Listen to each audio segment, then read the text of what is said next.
یعنی جب بھی کسی کا ساتھ دینا مقصود ہو تو دیکھیں کہ کبھی کسی کا ناحق ساتھ نہ دیں. اگر وہ غلطی پر ہے تو اس کے غلط ہونے پر بھی اس کا ساتھ نہ دیں، بلکہ اس کو ٹوکیں، اس کو روکیں،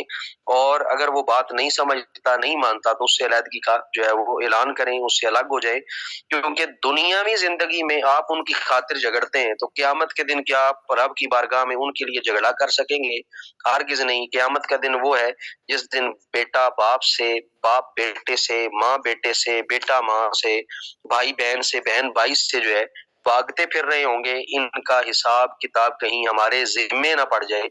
تو کیا اس وقت بھی تم ان کی طرف سے جو ہے وہ جھگڑا کرو گے؟ تو لہٰذا ان کی طرف سے جھگڑا نہ کرو، بلکہ اگر وہ غلطی پر ہے،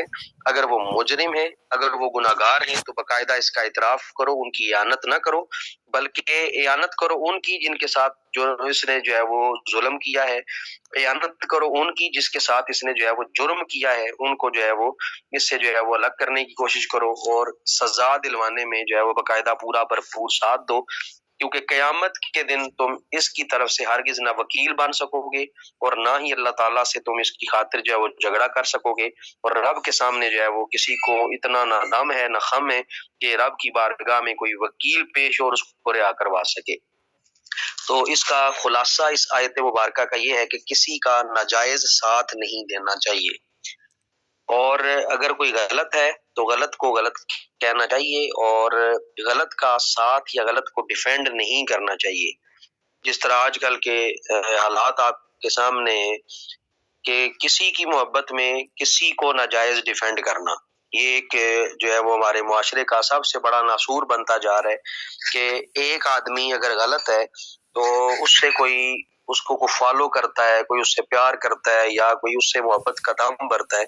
اگر وہ غلط کر بھی رہا ہے، غلط کہہ رہا ہے، شریعت کی دھجیاں اڑا بھی رہا ہے، اور اگر اس نے ایسی باتیں کہہ بھی دی ہیں جو شایان شان اسلام کے نہیں ہیں، تو پھر بھی لوگ جو ہے وہ اس کی محبت میں اتنے اندھے ہیں کہ باقاعدہ اس کی طرف سے جھگڑا کریں گے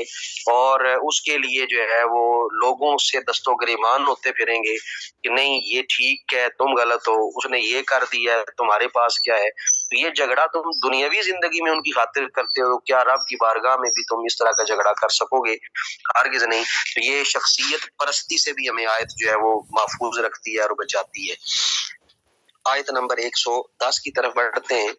ارشاد فرمایا وَمَن يَعْمَلْ سُوءًا أَوْ يَظْلِمْ نَفْسَهُ ثُمَّ يَسْتَغْفِرِ اللَّهَ يَجِدِ اللَّهَ غَفُورًا رَحِيمًا. وَمَن يَعْمَلْ سُوءًا، وَمَن يَعْمَلْ اور جو کرے سوءً برا کام، او یظلم نفسہ یا اپنے نفس پر ظلم کر بیٹھے، ثم یستغفر اللہ، ثم پھر یستغفر اللہ وہ اللہ سے معافی مانگے، یجد اللہ اللہ کو وہ پائے گا، غفوراً بہت بخشنے والا، رحیماً بہت رحم فرمانے والا. آیت نمبر 110 جہاں پر پچھلی آیات میں ڈرایا گیا، اب یہاں پر ایک ڈھارس بندائی جا رہی ہے. یہاں پر اللہ تعالیٰ نے اپنی کرم نوازی کا اظہار کر رہا ہے. وہ ساری چیزیں پیچھے اپنی جگہ پہ، اللہ نے اس کا نچوڑ، اس کا خلاصہ یہ ذکر کیا. اگر کسی سے کوئی غلط کام ہو ہی جائے،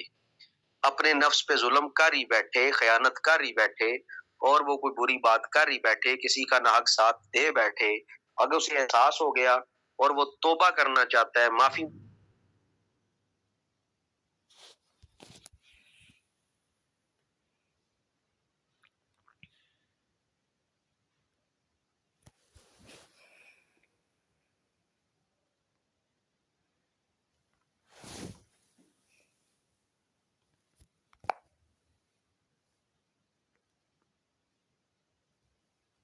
اللہ سے تو پائے گا اللہ تعالیٰ کو بڑا بخشنے والا اور بڑا مہربان. آیت نمبر 110 کی تشریح یہ ہے کہ گناہ کا سرزد ہو جانا بعید از امکان نہیں ہے. انسان خطا کا پتلا ہے، غلطی کرتا ہے. بسا اوقات انسان جذبات سے مغلوب ہو کر یا نادانی اور ناسمجھی سے غلطی کر بیٹھتا ہے. یعنی یہ انسان کی ایک فطرت ہے. ہاں جی، اب آواز آ رہی ہے یا ابھی بھی کٹ رہی ہے؟ جی میں یہ بات کر رہا تھا کہ گناہ کا سرزد ہو جانا یہ بعید از امکان نہیں ہے.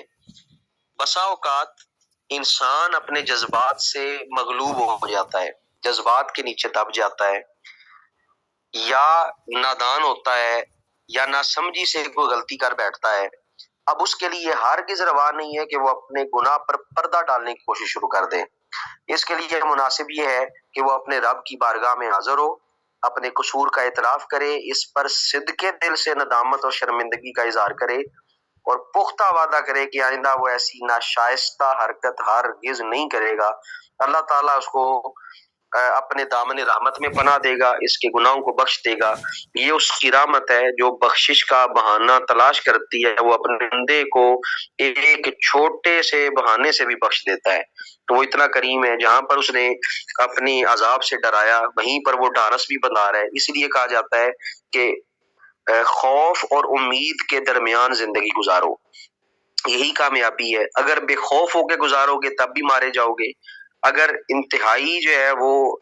خائف ہو کے زندگی گزارو گے تب بھی مارے جاؤ گے. یعنی بے خوف ہو جانا اور بالکل جو ہے وہ پر امید ہو جانا یہ بھی غلط ہے. اسی طرح خائف ہو جانا اور امید چھوڑ دینا یہ بھی غلط ہے. اس لیے کہا گیا کہ تھوڑا سا خوف، تھوڑی سی امید، اس کے درمیان زندگی گزارتے رہو تو یہی تمہاری کامیابی کا راز ہے. یعنی اللہ تعالیٰ کی ذات.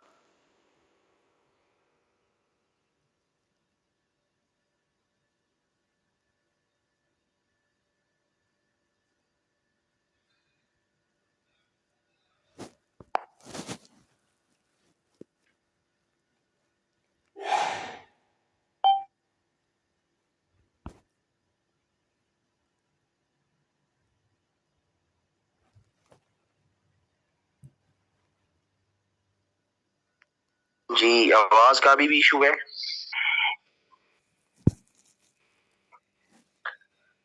جی باقی بتائیں، سب کو آ رہی ہے آواز؟